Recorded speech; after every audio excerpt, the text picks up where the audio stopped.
محفل میلاد النبی صلی اللہ علیہ وسلم کی حقیقت کیا ہے، ضرورت کیا ہے اور تقاضے کیا ہیں، اس حوالے سے کچھ گزارشات عنوان گفتگو رہیں گی۔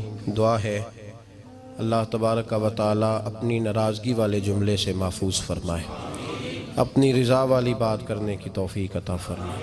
عزیز بھائیو، قرآن مجید فرقان حمید نے ارشاد فرمایا، قل بفضل اللہ، اے محبوب آپ فرما دیں جب اللہ کا فضل ملے، وَبِرَحْمَتِهِ اور اس کی رحمت ملے، فَبِذَلِكَ فَلْيَفْرَحُوا تو انہیں چاہیے کہ خوشی کا اظہار کریں۔ سورہ یونس کی آیت نمبر 58 ہے۔ جب اللہ کا فضل اور اس کی رحمت ملے تو خوشی کا اظہار کرو، خوشی کا۔ اسلام مسرتوں کا دین ہے، خوشیوں کا دین ہے۔ نبی پاک سید عالم صلی اللہ تعالیٰ علیہ وسلم کی مسکراہٹ کے اندر وہ حسن تھا کہ کائنات ساری حضور کی مسکراہٹ کی وجہ سے ہی مسکرا رہی ہے۔ حضرت جریر ابن عبداللہ رضی اللہ تعالیٰ عنہ حضور کے صحابی ہیں، وہ فرماتے ہیں کہ جب حضور مدینہ طیبہ تشریف لائے تو میں ملاقات کے لیے حاضر ہوا۔ پہلے دن میں حضور سے ملا تو نبی پاک مسکرا رہے تھے۔ پھر 10 سال میں حضور کو دیکھتا رہا، اور حضور کے وصال سے چند دن پہلے میری جو آخری ملاقات ہوئی تو اس میں بھی میں نے اپنے نبی کو مسکراتے ہی دیکھا ہے۔ اور فاضل بریلوی رحمۃ اللہ تعالیٰ علیہ نے تو اس تخیل کا اور رنگ میں لیا ہے۔ وہ کہتے ہیں حضور کے مسکرانے سے ہی دنیا مسکراتی ہے۔ فرماتے ہیں جس کی تسکی سے روتے ہوئے ہنس پڑے۔ جب حضور ہلکا سا مسکراتے تھے تو رونے والوں کے دل بھی ٹھنڈے ہو جایا کرتے، غمزدہ لوگ مسکراتے تھے۔ حضور کی خوشیاں تقسیم کرتی تھی۔ نبی پاک صلی اللہ علیہ وسلم کا مسکرانا امت کے دلوں کو ٹھنڈا کرتا تھا۔ فرمایا جس کی تسکی سے روتے ہوئے ہنس پڑیں، اس تبسم کی عادت پہ لاکھوں سلام۔ اور فرمایا یہ نہیں تھا کہ حضور بڑے تکلف سے مسکراتے تھے، حضور کی تو عادت تھی، اس تبسم کی عادت پہ لاکھوں سلام، مسکراتے رہنا، خوشی کا اظہار۔ اسلام بہت ساری چیزوں کا انسان کو پابند کرتا ہے، حدود و قیود میں رہنے کا حکم دیتا ہے۔ صحابہ کرام علیہم رضوان کے ہاں شادی کے موقع پر بارات لے کر کے جانے کا کوئی رواج نہیں تھا۔ حضرت عبد الرحمن ابن عوف رضی اللہ تعالیٰ عنہ جیسے مالدار لوگ بھی شادی کرتے ہیں تو نبی پاک کے بغیر بھی بارات چلی جاتی ہے۔ کوئی کانسیپٹ نہیں اس طرح کا کہ ڈھیروں بارات لے کے جائی جائے۔ حضرت عبد الرحمن ابن عوف کہتے ہیں میں حضور کی بارگاہ میں آیا تو سفید کپڑے پر پیلا زرد نشان تھا۔ حضور نے فرمایا کیا ہوا، یہ داغ کاہے کا؟ عرض کی حضور کل میں نے نکاح کیا تھا۔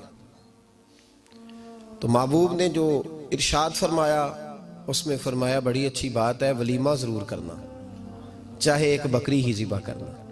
بارات نہیں لے کے جائی جاتی تھی، ولیمے کا حکم دیا۔ اور بخاری میں نبی پاک نے یہ بھی فرمایا جب تمہیں کوئی ولیمے کی دعوت دے تو جایا کرو۔ اچھا، اب شادی کے موقع پر جو بارات لے کے جائی جاتی ہے تو اگرچہ حضور کی سنت نہیں، لیکن اسے ہم حرام نہیں کہتے، اسے ہم ناجائز نہیں کہتے۔ ہم نہیں کہتے کہ یہ تو نے غلط کیا، اگرچہ لے جانا حضور سے ثابت اس مروجہ انداز میں ثابت نہیں، اس طرح ہمارے ہاں جاتے ہیں، لیکن ہم پھر بھی اسے ناجائز۔ کسی صحابی نے اپنے بچے کی شادی پر اپنے گھر میں لائٹنگ نہیں کرائی، لیکن آپ کو دنیا کا کوئی عالم یہ فتویٰ نہیں دے سکتا کہ لائٹنگ کرانا حرام ہے۔ آپ شادی کے موقع پہ ساری گلی سجا لو، آپ ساری چھتوں پہ لائٹنگ کرا لو، کوئی آدمی یہ آپ کو فتویٰ نہیں دے سکتا کہ شادی کے موقع پر لائٹنگ کرانا جائز نہیں۔ کبھی سنا ہے آپ نے کسی سے؟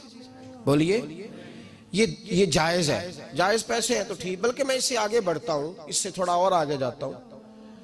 حضرت عائشہ صدیقہ رضی اللہ تعالیٰ عنہ فرماتی ہیں میرا جو کمرہ تھا نا جس میں میں حضور کے ساتھ رہتی تھی اور ایک لمبا زندگی کا عرصہ گزارا، اس میں 3 آدمی سو سکتے تھے، چوتھے کے لیے جگہ ہی نہیں تھی، اور کچا تھا۔ کھجور کے تنے کھڑے کر کے اس پر کھجور کے پتوں کی چھت ڈالی گئی تھی۔ میں جب ہاتھ اٹھاتی تھی تو میرا ہاتھ اپنی چھت کو چھو جاتا تھا۔ یہ ہے سنت نبی پاک کی، یہ حضور کا طریقہ ہے۔ بتائیے پکے گھر میں، لینٹر والے گھر میں رہنا جائز کہ ناجائز؟ کیوں جی؟ حضور تو کچے مکان میں رہتے تھے، آپ نے کیسے پکا بنا لیا؟ اللہ کی محبوب علی دین کو اس کی اصل بات میں سمجھیں. آپ ایسا نہ کریں جس میں انتشار اور امت تقسیم ہو. اس کا اصل مزاج دیکھیں. مہندی کے موقع پہ اگر کوئی آدمی 6 دیگیں دال چاول کی پکاتا ہے تو منع نہیں، جائز پیسوں سے پکائے. انہیں لائٹنگ لگوائی، کوئی منع نہیں. سارے محلے کو کھانا کھلایا، کوئی منع نہیں. بلکہ نبی پاک نے فرمایا بہترین مسلمان ہی وہ ہے جو سلام پہلے لے اور روٹی زیادہ کھلائے، تو بہترین مسلمان ہے. ناجائز کیا ہے؟ ناجائز ہے شادی کے موقع پر بینڈ باجا بجانا، اس میں رقص کرنا، اس میں بھنگڑے ڈالنا، عورتوں مردوں کا اختلاط ہونا، عورتوں کی مووی بنانا، یہ چیزیں ناجائز ہیں. تو جو ناجائز ہے اس پہ پابندی لگائی جائے گی. جو جائز ہے اس کے بارے میں یہ کہا جائے گا کہ بھائی احتیاط کی جائے، سنت کی طرف دیکھا جائے تو بہتر یہی ہے. لیکن اگر کوئی کسی آدمی کے پاس جائز پیسے ہوں، وہ 100 کنال کے گھر میں رہے، اگرچہ سنت یہ نہیں، اور یہ تو کوئی فتویٰ نہیں نہ دے سکتا کہ حرام ہے تیرا 100 کنال کے گھر میں رہنا، کہ ہے فتویٰ کہیں آپ نے سنا. تو ہمارے ہاں تکلیف کا معاملہ یہ ہے. دیکھیں میرے بھائی، کسی بھی صحابی نے، بڑے درد کے ساتھ بات کر رہا ہوں اور یہ میرا درد ہے، میں درد سے اپنے دل کو، اپنے ایمان کو حاضر ناظر کہہ کے بات کر رہا ہوں. امت بٹ جاتی ہے ہر موقع پہ یار، ہر جگہ ہی تقسیم ہو رہی ہے امت مسلمہ. ہر روز کچھ نہ کچھ فتوے ایسے مل جاتے ہیں جس میں دراڑیں پڑتی ہیں. کسی صحابی نے کسی مسجد کے اندر اشتہار چھپوا کے، اعلان کرا کے درس قرآن کرایا ہے کبھی؟ سیرت النبی کا جلسہ، ختم بخاری، مدرسے کا دستار فضیلت کا جلسہ، آپ نے اشتہار پڑھے ہیں نا یہ سارے مکاتب فکر کے؟ ہوتے ہیں کہ نہیں ہوتے؟ کسی صحابی نے اس طرح، وہ تو روز درس قرآن دیتے تھے، لیکن اس طرح اشتہار چھپوا کے، پوسٹر لگا کے، اور مصر سے کسی صحابی کو اسپیشل بلوا کے یا یمن سے بلوا کے مسجد کے اندر کبھی درس قرآن کے اجتماعات کرائے، سیرت النبی کے جلسے، ختم بخاری کے؟ او بھائی یہ ساری چیزیں حضور کے صحابہ کی سنت سے مروجہ انداز میں ثابت نہیں. مجھے بتا میرے بھائی، میں درد کے ساتھ تجھ سے سوال کرتا ہوں کہ سیرت النبی کے جلسے میں تو پشاور سے مولانا بلائے، پنڈی سے بلائے، تو گجرات اور کراچی سے لوگوں کو بلا کر کے اگر سیرت کا جلسہ کرائے، اور تو اس میں ایک آدمی کو کراچی سے بلوایا جا رہا ہے تو تو نے اس کو 20,000 کی ٹکٹ بھی دی، اور اشتہار پہ بھی جلسے پہ خرچ ہوا، پھر لنگر بھی پکا، کھانا بھی تو نے کھلایا، نہ تجھے کوئی بیوہ یاد آئی، نہ تجھے کوئی مسکین یاد آیا، نہ تجھے کوئی غریب یاد آیا. حالانکہ کہنا چاہیے تھا نا یہ جو ₹1,00,000 لگ رہا ہے کسی بیوہ کی خدمت کر دینی چاہیے، یتیم کو دے دینا چاہیے. درد کے ساتھ بات کر. سوال میرا یہ ہے کہ وہی کام جو سیرت کے جلسے میں ہوتے ہیں، پہلے تلاوت ہوتی ہے، پھر نعت ہوتی ہے، پھر کسی عالم کا بیان ہوتا ہے، وہی کام صرف نام بدل کے کیا جائے، عید میلاد النبی نام رکھا جائے صلی اللہ علیہ وسلم. یہ میں آپ کے ذہنوں پہ دستک دے رہا ہوں، تقریر نہیں کر رہا، صرف دستک دے رہا. او بھائی دیکھو، ایک آدمی وہی کام نام بدل کے کرے تو جائز ہے، اور اگر اس میں نبی پاک کے میلاد کا نام رکھ لیا جائے یا نعت کا نام رکھ لیا جائے تو پھر مجھے اجازت دے میں تجھ سے سوال کروں کہ صرف تجھے حضور کی تعریف پوری لگتی ہے؟ پھر مجھے اجازت دے کہ میں تجھ سے پوچھوں کہ صرف تجھے نعت اچھی نہیں لگتی؟ پھر مجھے اجازت دے کہ میں تجھ سے پوچھوں کہ تجھے صرف رسول اللہ کے قصیدے اچھے نہیں لگتے؟ دے مجھے اجازت کہ میں تجھ سے سوال کروں کہ جہاں ذکر رسول کی بات آئے وہاں تو پریشان کیوں ہوتا ہے؟ تجھے پتہ ہی نہیں یہ تو وہ ذکر ہے کہ رب فرماتا ہے تم بیان کرو نہ کرو وَرَفَعْنَا لَكَ ذِكْرَكَ، محبوب میں نے خود تیرے چرچے ساری دنیا میں بلند فرما دیے. اور نبی پاک نے پوچھا حضرت جبریل سے کہ چل جبریل تو بتا میری امت کو پتہ چلے رب نے میرا ذکر کیسے بلند کیا ہے. تو جناب جبریل کہنے لگے محبوبہ رب فرماتا ہے میرے نبی سے کہہ دے جہاں جہاں تیرے رب کا ذکر ہوگا وہاں وہاں تیرا بھی ذکر ہوتا رہے گا. یہ تو محتاج ہی نہیں کسی کا. اتنی جلدی لوگ بپھرتے ہیں. اللہ فرماتا ہے قل بفضل اللہ وبرحمتہ فبذلک فلیفرحوا. محبوب ان سے کہہ دو جب اللہ کا فضل ملے، جب اللہ کی رحمت ملے تو خوشی مناؤ. تیرا نہیں مجھے پتا، مجھے تیرا نہیں پتا، لیکن مجھ سے اگر تو پوچھے تو کائنات میں رب کا سب سے بڑا فضل بھی محمد مصطفیٰ ہی ہے، اور سب سے بڑی رحمت بھی محمد مصطفیٰ ہی ہے. وہ دو عالم کی رحمت تھے، وہ جہاں چاہتے وہیں رہتے، یہ تو ان کی مہربانی ہے کہ یہ عالم پسند آیا۔ رب کریم نے تجھے آنکھ دی، دنیا دیکھی تو نے، رب کریم نے تجھے قوت دی، تو نے دنیا گھومی، اور پھر رب نے تجھے بیٹے دیے تو میٹھا میوہ، اور بیٹیاں دی تو تیرے لیے باعث کرم، تیری چھاتی پہ بچے چڑھے تو نے کہا سب سے بڑی نعمت یہی ہے۔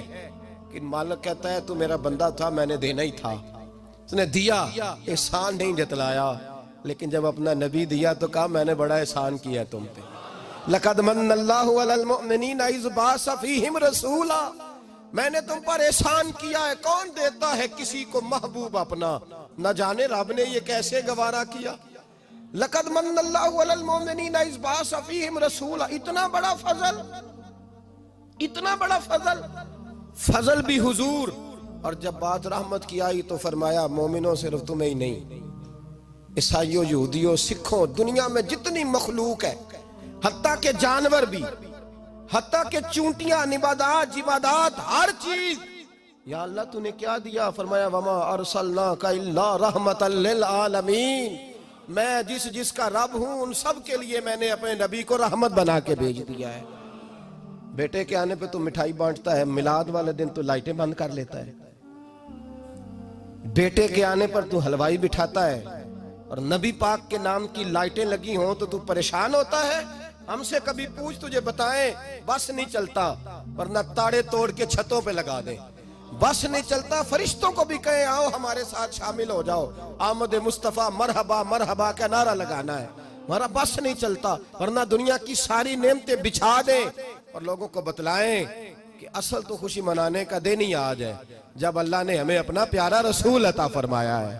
اور ہمارے امام، تو کہتا ہے میلاد نہ کر، ہمارے امام نے تو کہا حشر تک ڈالیں گے ہم، حشر تک، یہ 2-4 دن کا تو پروگرام ہی نہیں ہمارا، حشر تک ڈالیں گے ہم پیدائش مولا کی دھوم، اور مثل فارس نجد کے کلے گراتے جائیں گے، خاک ہو جائیں عدو جل کر مگر ہم تو رضا، دم میں جب تک دم ہے ذکر ان کا سناتے جائیں گے۔